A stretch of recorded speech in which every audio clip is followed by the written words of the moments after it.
ಈಗ ಮೊನ್ನೆ ಭಾಷಣದಲ್ಲೂ ಕೂಡ ಹೇಳಿದೆ, ನಾನು ಮನಸ್ಸು ಮಾಡಿದ್ರೆ ಬಿಜೆಪಿಗೆ ಹೋಗಿ ಈಗಲೂ ಎಮ್ ಎಲ್ ಎ ಆಗ್ತದೆ. ಅಲ್ಲಿ ಸಸ್ಪೆಂಡ್ ಮಾಡಿದ್ದಾರೆ, ಪಾರ್ಟಿಯಿಂದ ಎಕ್ಸ್ಪೆಲ್ ಮಾಡಿದ್ದಾರೆ ಅಲ್ವಾ. ನಾನು ಮನಸ್ಸು ಮಾಡಿದ್ರೆ ರಿಕ್ವೆಷನ್ ಕೊಡ್ತೀನಿ, ಮತ್ತೆ ನಾನು ಬಿಜೆಪಿಗೆ ಬರ್ತೀನಿ ಅಂತೇಳಿ ಆಕ್ಸೆಪ್ಟ್ ಮಾಡಿಸೋ ವಿಶ್ವಾಸ ನನಗಿದೆ. ನನಗೆ 2 ಸಲ ಟೈಮ್ ಸಾಕು. ಆದರೆ ಆ ಚಿಂತನೆ ನಾನು ಮಾಡಲಿಲ್ಲ, ಮತ್ತೆ ಬಿಜೆಪಿಗೆ ಹೋಗಿ ಚಿಂತನೆ ಮಾಡಲಿಲ್ಲ, ಅದ್ರ ಬಗ್ಗೆ ಯೋಚನೆ ಮಾಡಿಲ್ಲ ಅಂತ ಕೂಡ ಹೇಳಿದ್ದೇನೆ. ನನಗೆ ಕಾಂಗ್ರೆಸ್ ಪಕ್ಷಕ್ಕೆ ಸೇರದೆ ಹೋದ್ರೂ ಸುಮಾರು 600-700 ಕೋಟಿ ಅನುದಾನ ಕೊಡ್ತಿದ್ದಾರೆ, ಕೆಲಸಗಳು ನಡೀತಿದೆ ಕಾನ್ಸ್ಟಿಟ್ಯೂನ್ಸಿಲಿ.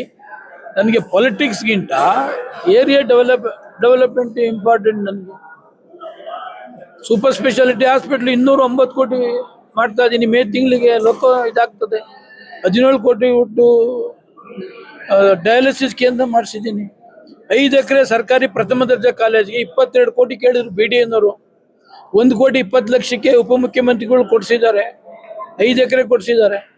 1,71,00,000ಕ್ಕೆ 3/4 ಎಕರೆನ ಹೆರಿಗೆ ಹಾಸ್ಪಿಟ್ಲು, ಮಹಿಳಾ ಮತ್ತು ಮಕ್ಕಳಿಗೆ ಹಾಸ್ಪಿಟ್ಲ್ ಮಾಡಬೇಕು ಅಂತೇಳಿ ಮಾಡಿದ್ದೇನೆ. ಇದಕ್ಕೆ 21 ಕೋಟಿ ಅನುದಾನ ಕೇಳಿದ್ದಾನೆ. ಪ್ರಥಮ ದರ್ಜೆ ಕಾಲೇಜ್ಗೆ 41 ಕೋಟಿ ಅನುದಾನ ಕೇಳಿದ್ದಾನೆ. ಕೆಂಗೇರಿ ಗಣೇಶ ಫೀಲ್ಡು ತಲಾಂತರದಿಂದ CA ಜಾಗ 9 ಕೋಟಿ ಕೇಳಿದ್ರು ಕಾರ್ಪೊರೇಷನ್ನವರು, BDA-ನವರು. 4,80,00,000 BDA ಕಟ್ಟಿಸಿ ಆ ಗ್ರೌಂಡನ್ನ ಕಾರ್ಪೊರೇಷನ್ಗೆ ಹ್ಯಾಂಡ್ ಓವರ್ ಮಾಡಿಸಿದ್ದೀನಿ.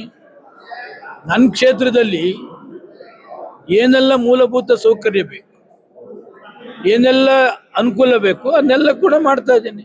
ಇವತ್ತು ಎಲ್ಲ ರಸ್ತೆ ಕೂಡ ಮಾಡ್ತಾ ಇದ್ದೇವೆ, ಬ್ರಿಡ್ಜ್ಗಳು ಮಾಡಿಸ್ತಾ ಇದ್ದೇನೆ.